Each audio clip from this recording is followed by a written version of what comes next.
In the last video, we introduced object relational mapping and saw how it worked using Hibernate and JPA.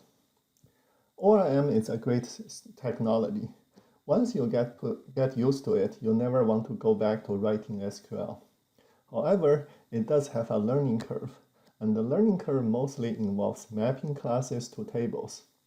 So in the second part of the lesson, we'll focus on how to use JPA annotations to do the mapping. But first, let's see how to use this utility called schema export. Most of you have downloaded the sample code from the last lecture. You'll probably notice that we only use the code in this package, the CS5220 Hibernate employee package. In this video, we'll use the classes in the account package as examples.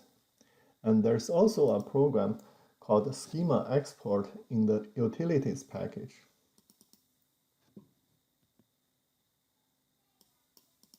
If you look at the code, it's pretty simple, only a few lines of code. This code does three things.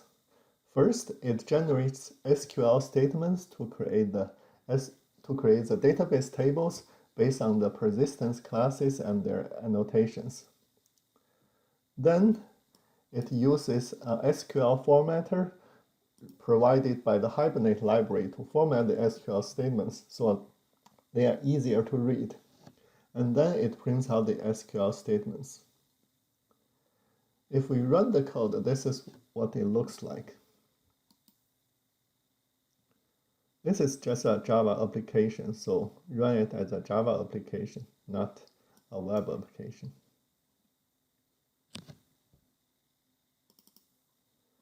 So this is the SQL statements generated from the employee class we saw last time. Notice that it creates table statements, and it creates a table called employees with ID, name, supervisor ID, and everything. And it also creates a table called Hibernate sequence. This table is used to generate unique IDs for new objects, and Hibernate will use this table, and then with an initial value of 1, and later on you'll get new IDs like 1, 2, 3, 4, and so on.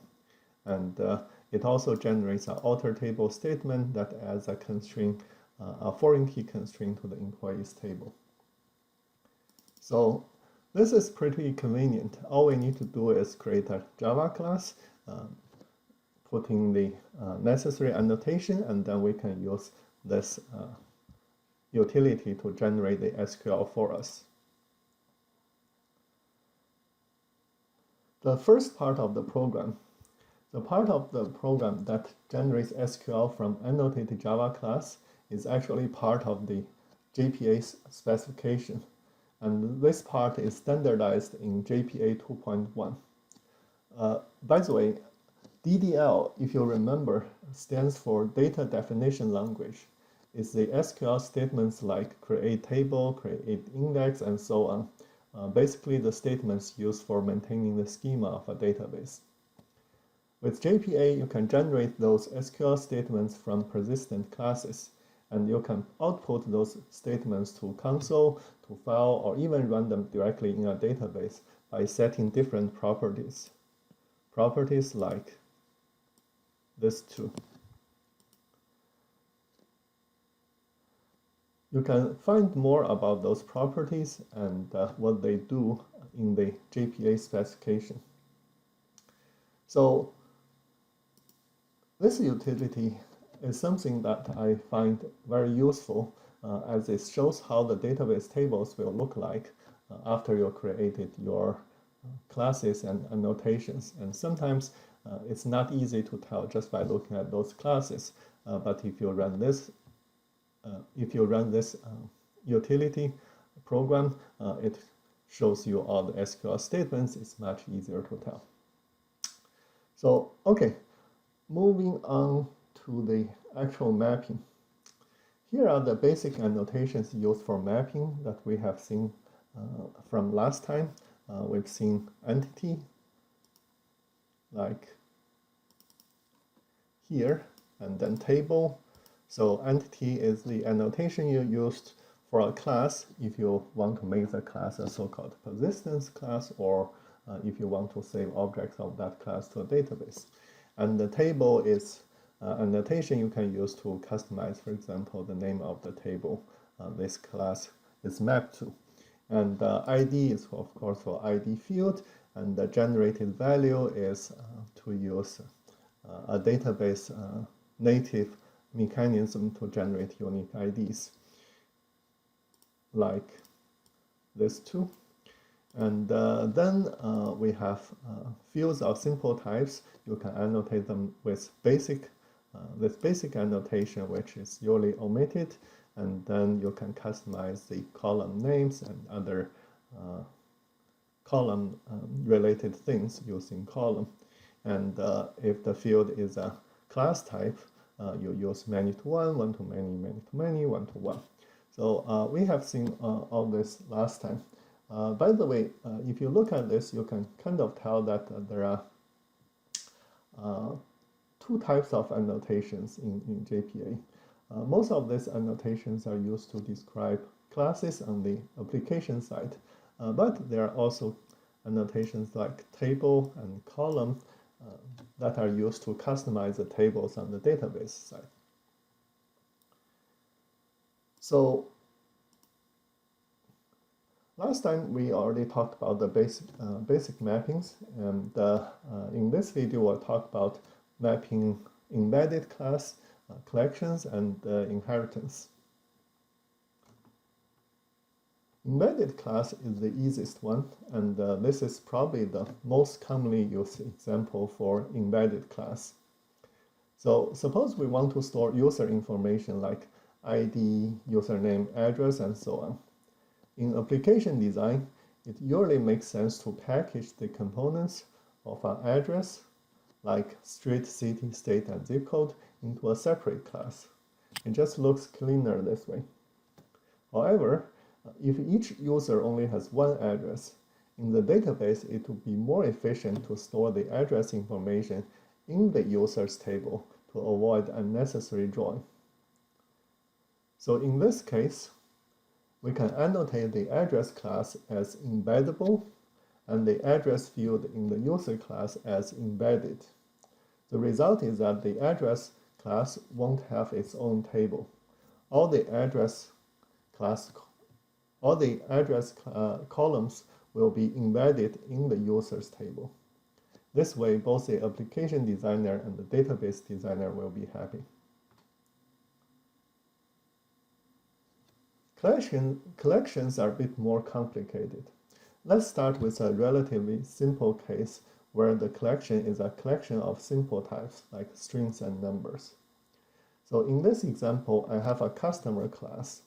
Each customer has an ID, name, address, and we also store the customer's phone numbers like home phone, office phone, cell phone, and so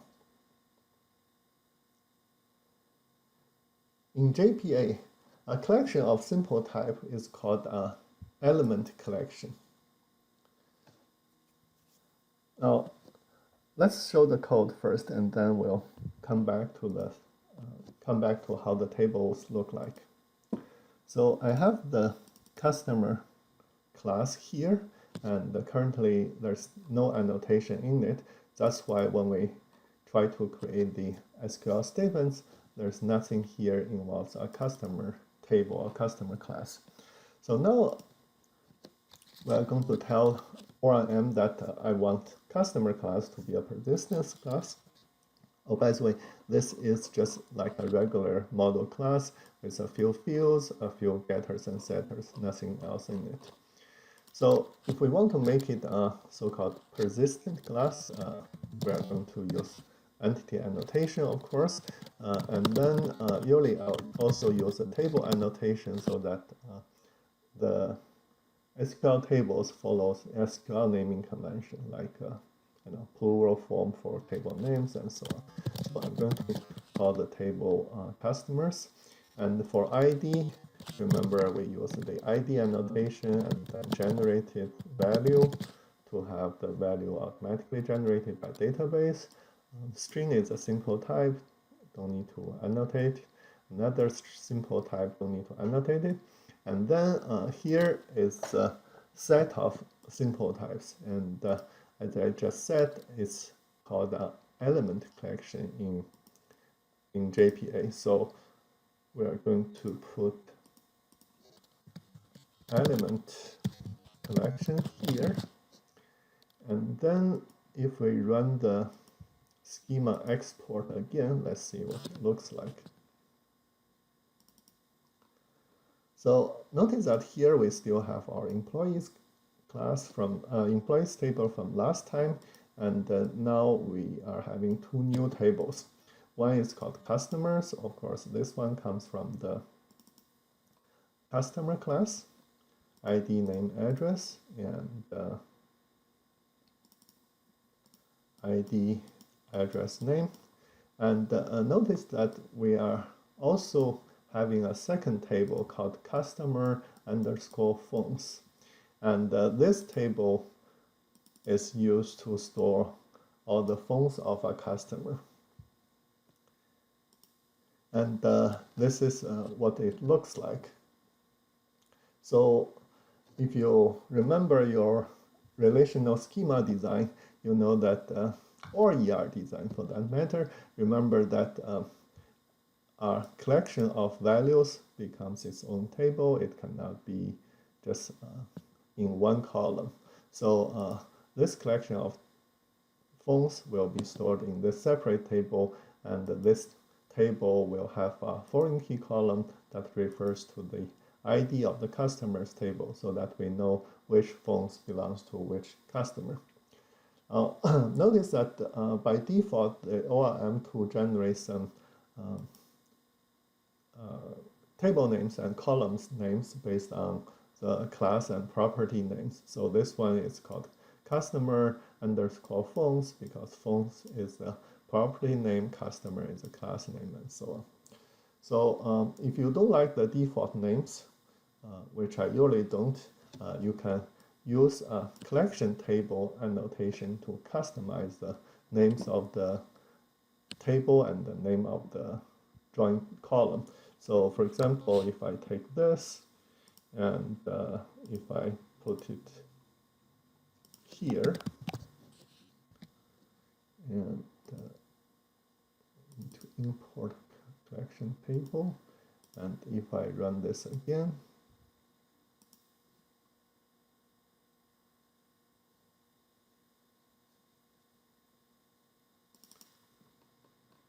so now the table is called customer underscore phones, and the foreign key column is called ID. Now the phone column is still called phones, which comes from the property name, and SQL naming conventions as column names should be singular, so you can do another customization by changing the column name. Okay, I think I lost my mouse. Let me quickly get it back, hopefully.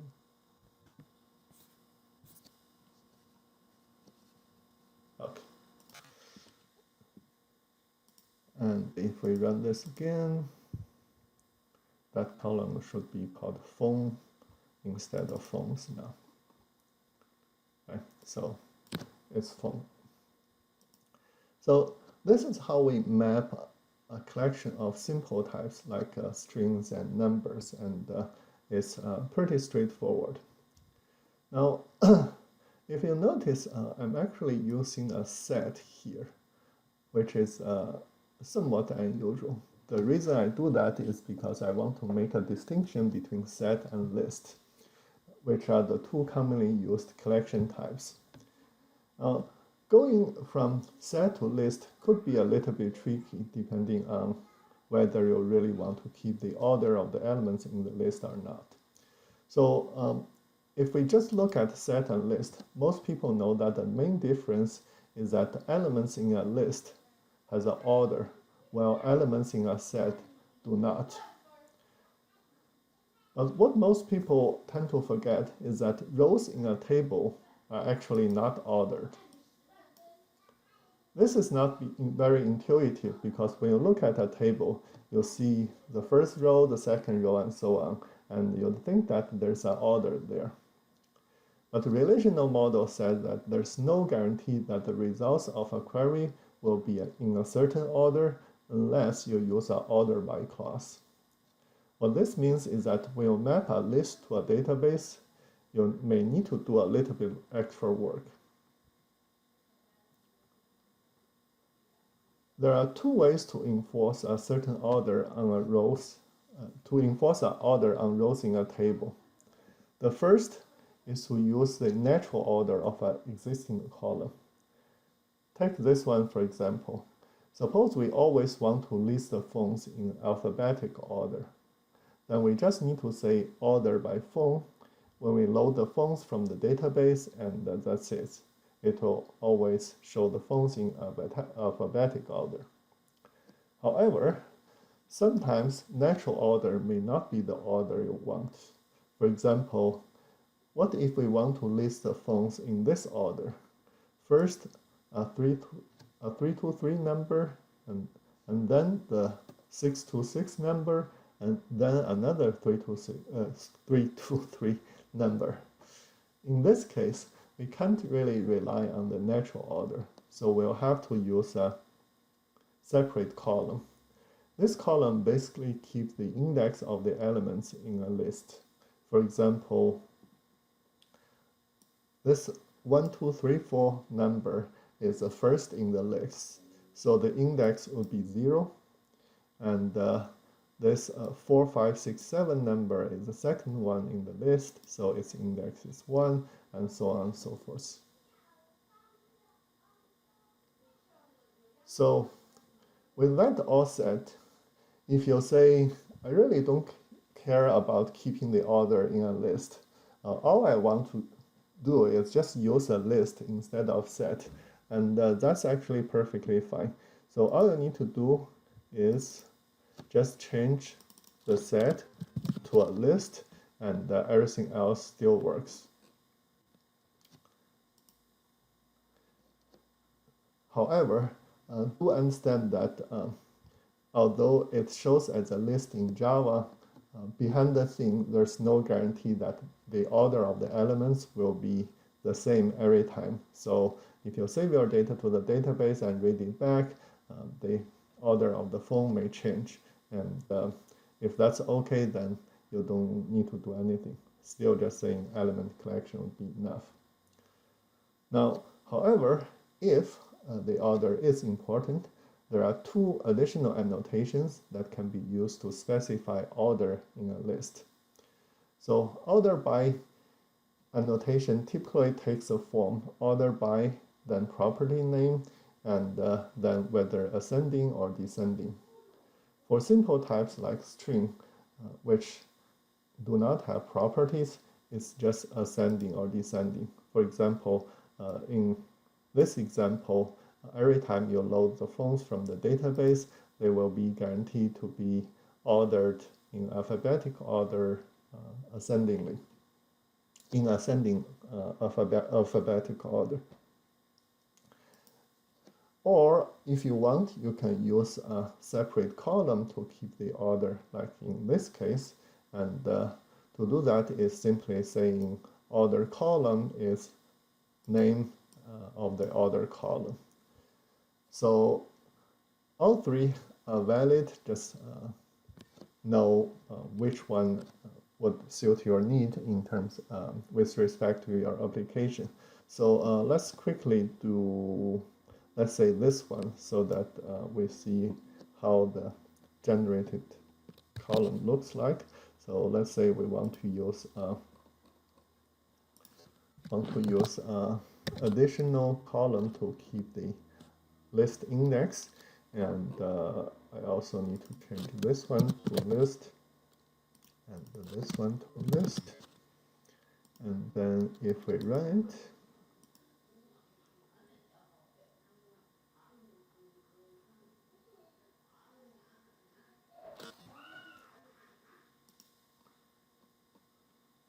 why is showing this?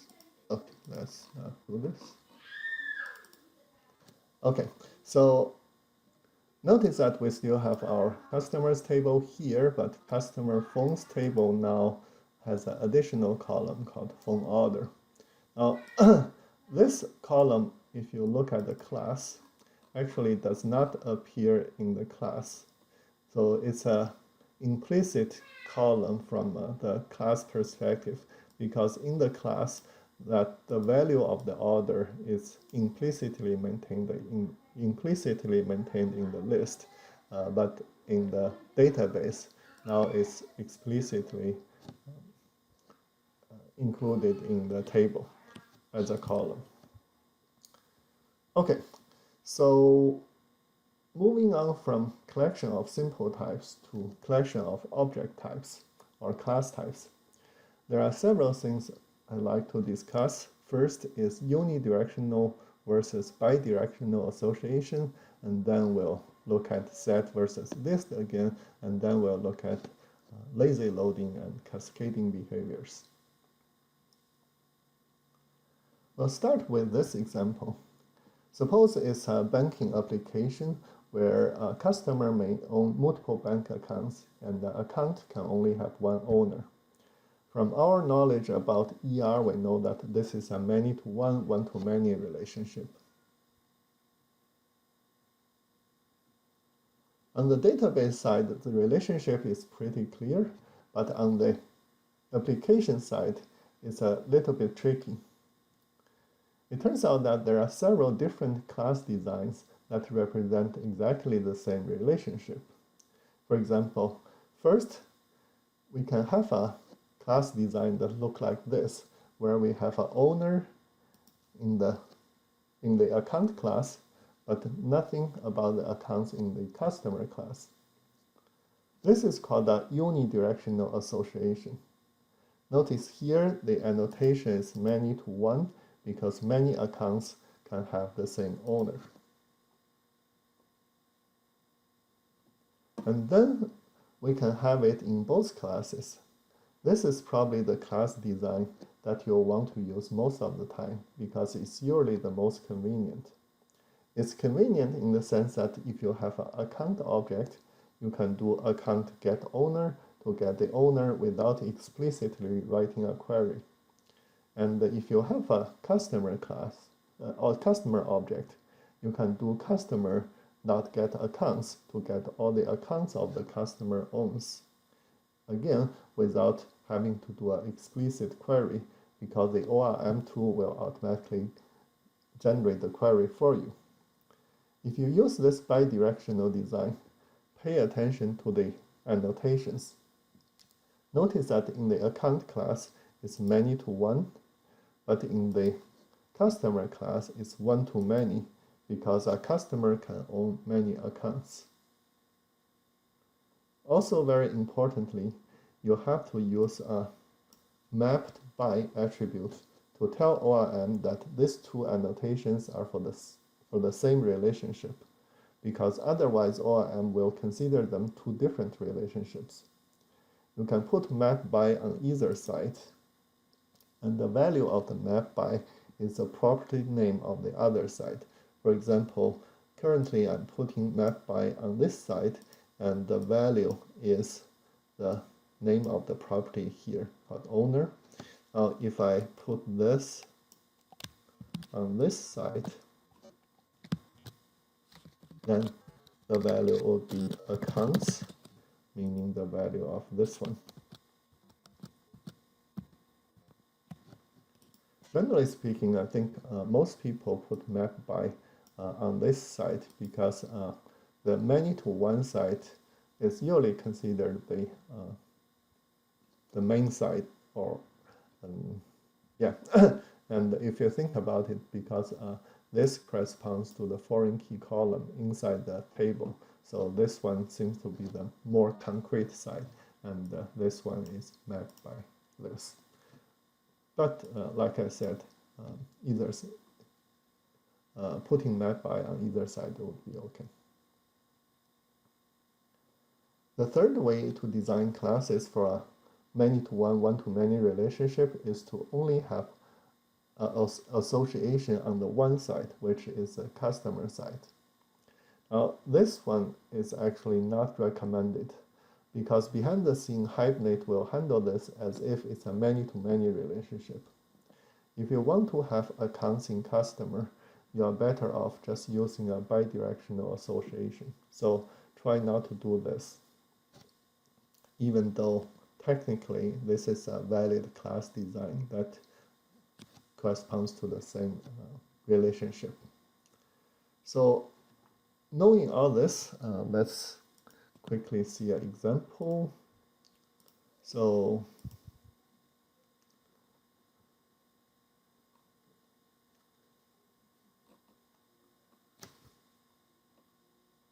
there are a way to get rid of that.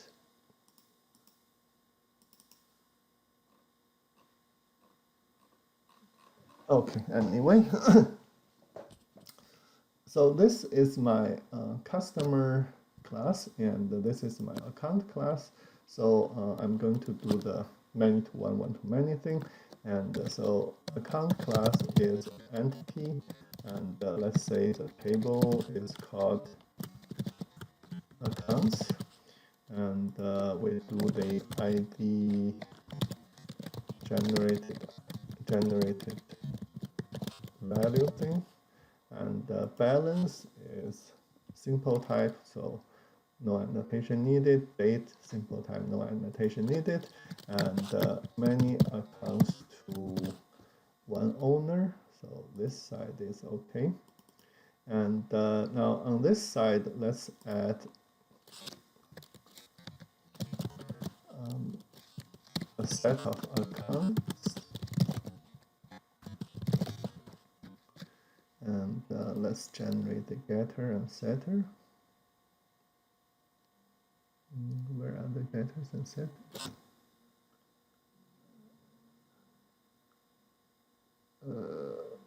Okay, here. I haven't used Eclipse for a while, so anyway. And this one is one to many, one customer to many accounts, and we're going to do a map by, and the property name on the accounts side is owner, so map by owner.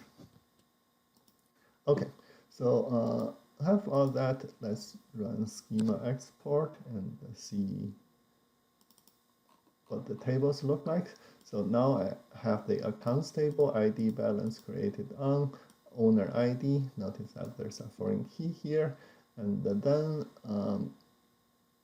yeah, so the rest of it are exactly the same as before. So all we have is a new table and then a foreign key that references customer ID, which is here. So notice that the schema export code actually generated insert 3 times. I guess it does it once for every entity table. So when you create the tables in your database, of course you don't need to insert into the table 3 times. You just need one insert statement to initialize the value to 1, and later on it will use that to generate new IDs 1, 2, 3, 4, and so on. So this is just a quirk of the schema export tool. Don't consider this as something necessary. These two are unnecessary. You just need one initial value in the Hibernate sequence table. Okay, so that's the basics about mapping association. The first important thing is whether you design your classes in bidirectional association way or using unidirectional association. And then, just like a collection of simple types, we have the issue of set versus list. If you don't care about keeping the order of the elements, you can just simply change a set of objects to a list of objects without doing anything extra, meaning if you don't really care about keeping the order, you can just change the set to list,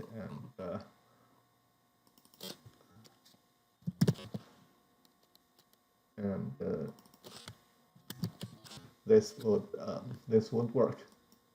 However, if you do care about the order, then just like before, you can use either order by or order column to enforce a certain order. For here, for example, we could simply use order by and make sure that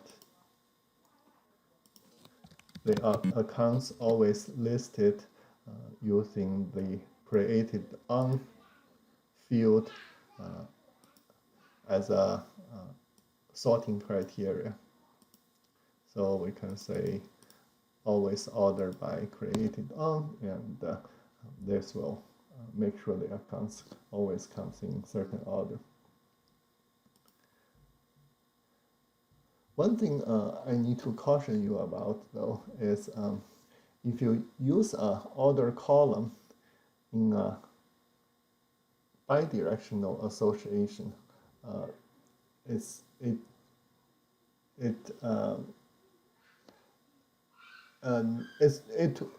more complex than you would expect.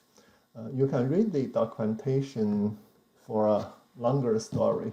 The short version is that you basically should avoid doing this because otherwise you end up having to manually keeping track of the element index instead of letting the ORM to do it for you. If for whatever reason you really want to do order column in a bidirectional association, then check out these two classes in CSS2. This shows you how to do it, but like I said, you probably want to avoid doing it.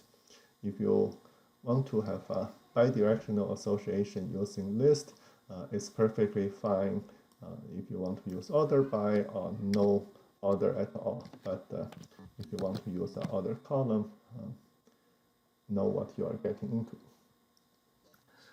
Okay, so we can easily extend the example to many, allowing an account to have multiple owners.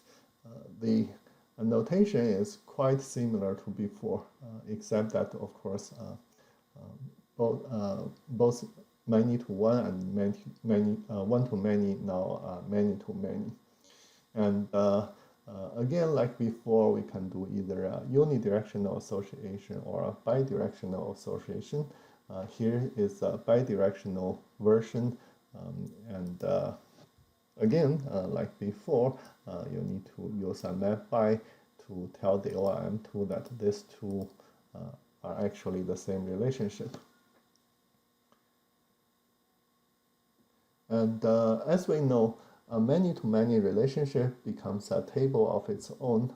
Hibernate will come up with some names for the tables and its columns based on class and property names. Like in the case of element collection, we can use additional annotations to customize the drawing table. So we can, for example, call the drawing table account owners and then account ID and owner ID for the column names. There are a couple of things related to class associations. One is lazy loading and one is cascading behavior. Lazy loading is pretty easy to understand. As shown in this example, suppose we first load a customer object from the database. A customer has a list of accounts, but by default, the account objects are not loaded from database. If later on the application tries to access an account, like in the code here, the ORM tool will go back to the database and load all the accounts. This is called lazy loading, which basically means the data referenced by the current object is only loaded from database when they are needed. There are, of course, both pros and cons about lazy loading. The good thing is, if you don't need the accounts, they won't get loaded. That's good. But the bad thing is, if you do need the accounts, it will take 2 trips to the database to get both the customer and the accounts. So it's less efficient if you do need both account and customers. Another thing about lazy loading is that it can only happen inside the same entity manager. In other words, if you remember our discussion about managed, unmanaged, and detached objects, lazy loading can only happen on managed objects. Another issue with association is cascading behavior. For example, suppose a customer comes to a bank to open 2 accounts. We can imagine that this is what the bank computer system will do. It will first create a new customer object, and then 2 account objects, and then add the 2 account objects to the customer object, and then save the customer object.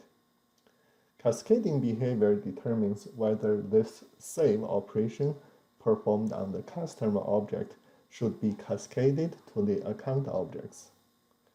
There are, of course, other operations that could be cascaded. For example, suppose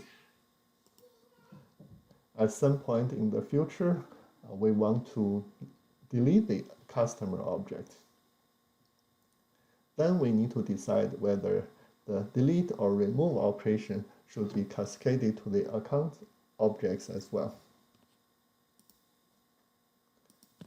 Maybe it should, or maybe we want to keep the accounts and simply set their owners to none.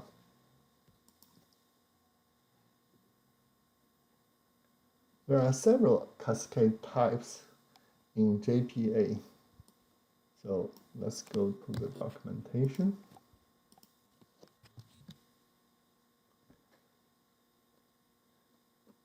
And as you can see here, they are pretty easy to understand. These are basically operations like detach, merge, persist, refresh, remove. And by specifying this, you are basically saying whether you want to cascade those operations or not. And there's another option called all. You can say, I want to cascade all of them by using all. And here are a few examples. You can say only cascade persist operation, for example, or you can say I want to cascade both persist and merge, or you can say I want to cascade all the operations. Persist plus merge is usually a pretty common choice because oftentimes you want to cascade save. Both of these operations are saving data, and more often than not, you want to cascade save, but you may not want to cascade remove. So persist and merge is usually safer than, say, cascade all.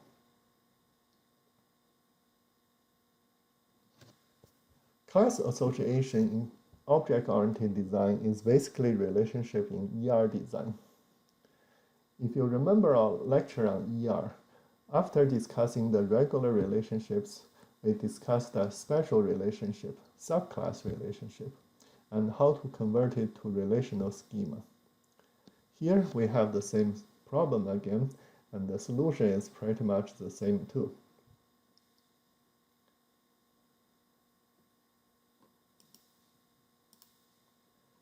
The example I'm going to use is this. Suppose I want to have a new account type, CD account.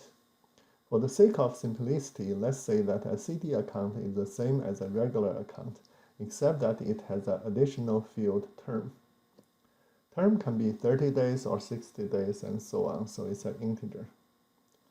Now the question is, how do we map the account class and its subclass CD account to database tables? If you remember, there are 3 ways to do it. First, we can store all the regular accounts and all the CD accounts in the same table. Note that this table has all the columns of both regular and CD accounts. And for regular accounts, the value for the term column is null, because this table has different type of accounts. we'll also need to use an actual column to tell them apart. And this column is called the discriminator column. In ORM, this is called the single table approach. And if you remember, or let me refresh your memory.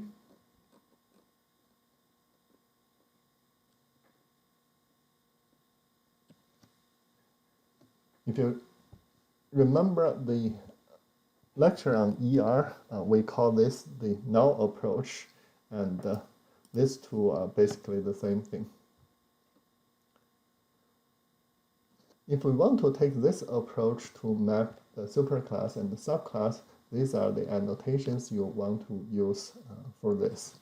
First, we can specify the inheritance strategy to be single table. This is the default, by the way. And then you specify the discriminator column name, and then discriminator values for different classes.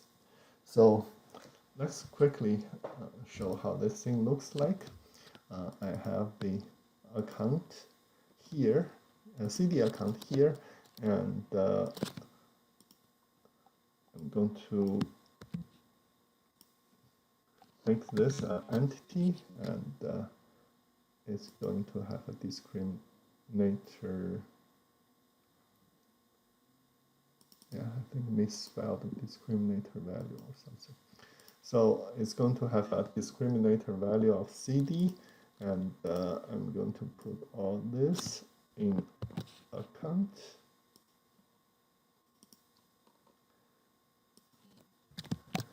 So single table strategy.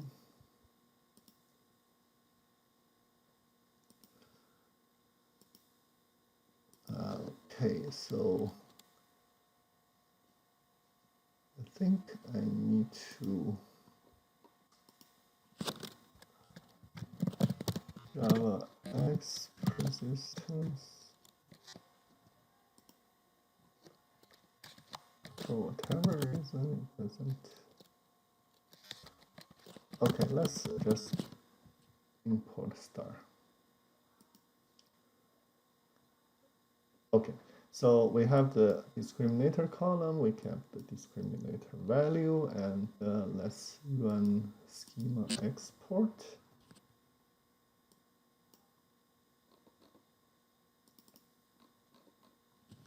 So now this is our new accounts table. It now has a new column called account type. Remember, this is the so-called discriminator column, and we still have ID balance created on, but now the term from CD account is here too, and then the owner ID. So this approach will, of course, store all the CD accounts objects and the accounts objects in the same table. And then we have the second approach called the table per subclass. This is where all the common columns are stored in one table, and the actual fields of a subclass will be stored in a separate table. And if you remember, in ER, we call this the ER approach, this one, common columns and then additional columns, and then now in ORM, they are called, this approach is called table per subclass. And this is the annotation you can use. The inheritance strategy type is called joint instead of single table. And there's no discriminator column or discriminator value anymore, and you just need to specify additional table for the subclass. And of course, we have the third way, which is called the table per concrete class, or the OO approach when we discuss this under the context of ER. And this is where we basically treat a subclass as a standalone class. And in JPA, the strategy is called table per class, and again, this will be 2 tables. You want to specify 2 tables. So this is pretty much it about mapping using annotations. It's important to understand that JPA and Hibernate are just development tools, not design guides or design helpers, meaning that they provide a way to express your design and automate the conversion between objects and rows and columns, but they do not do the design for you. To use ORM effectively, you should have a good understanding of both relational and object-oriented design.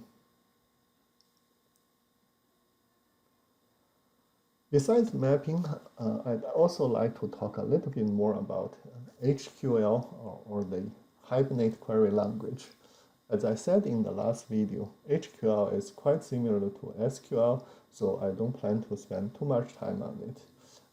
But here I do want to show 2 more examples. One example showing that it's often easier to write HQL than SQL, and the second example showing how to do a drawing in HQL, which occasionally you may need to do. So first the example. So here I have 2 classes, a user class and a section class. Section meaning a class section, like a class. So a class section has an instructor, which is a user, and here the relationship would be 1 to many, many to 1, meaning that one user can teach many class sections and one class section only has 1 instructor.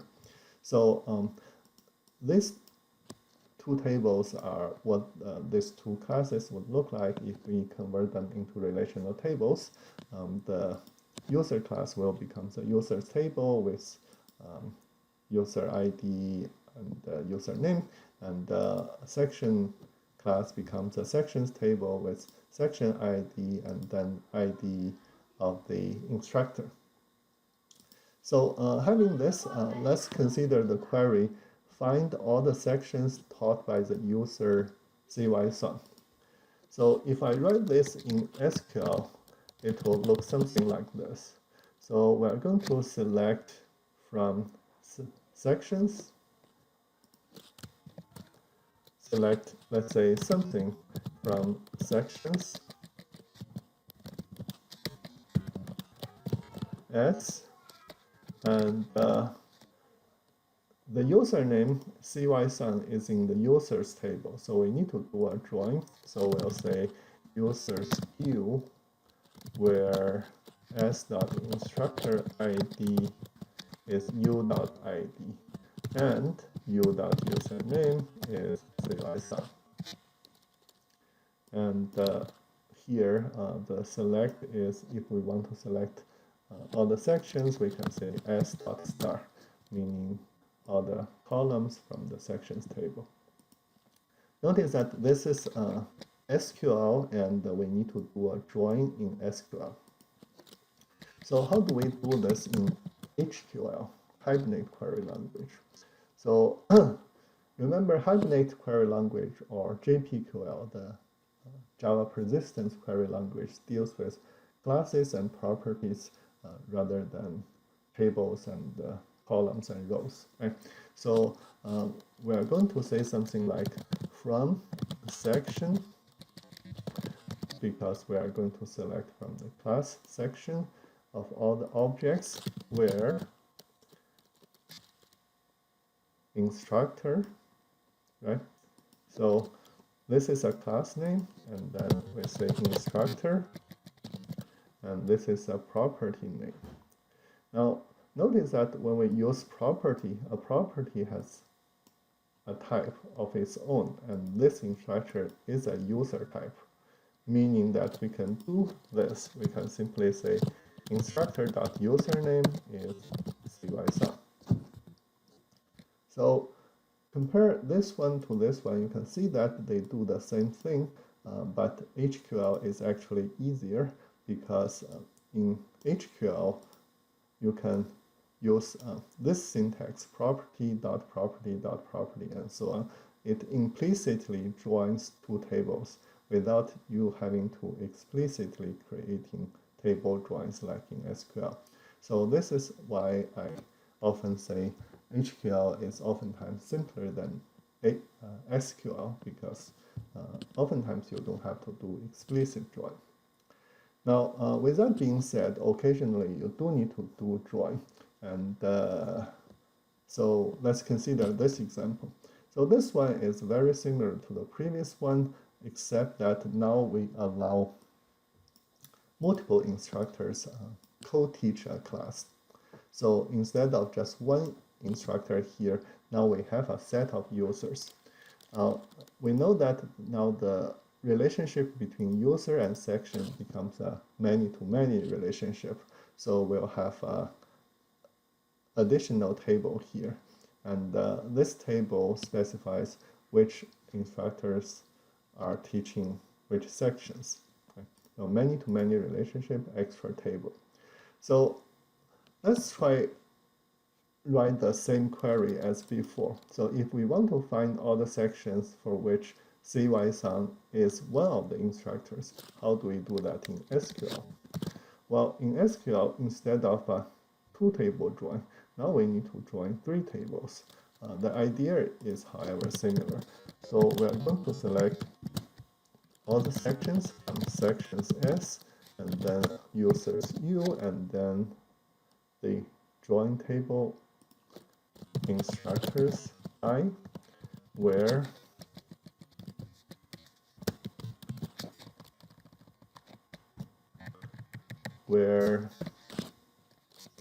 what are the column names? Section ID, instructor ID. So where s.id is I section ID, and u.id is I instructor ID, and u.username is CY. So a three-table join. Now, how do we do this in HQL? Now, in HQL, instead of a three-table join, we also need to do a join, and it will look something like this. We'll say from section, again, this time we'll give it an alias called S, and this time we are going to use S to join s.instructors I.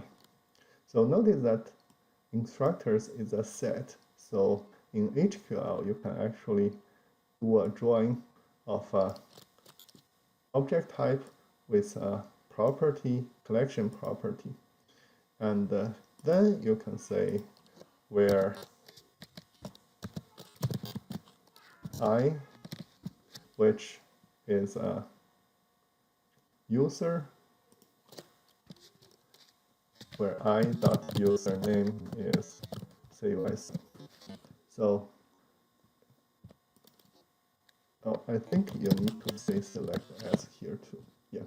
So because you are doing a join, you need to specify what you want to get out of the join. So it's select as from as join instructor I, where I is username. Yes.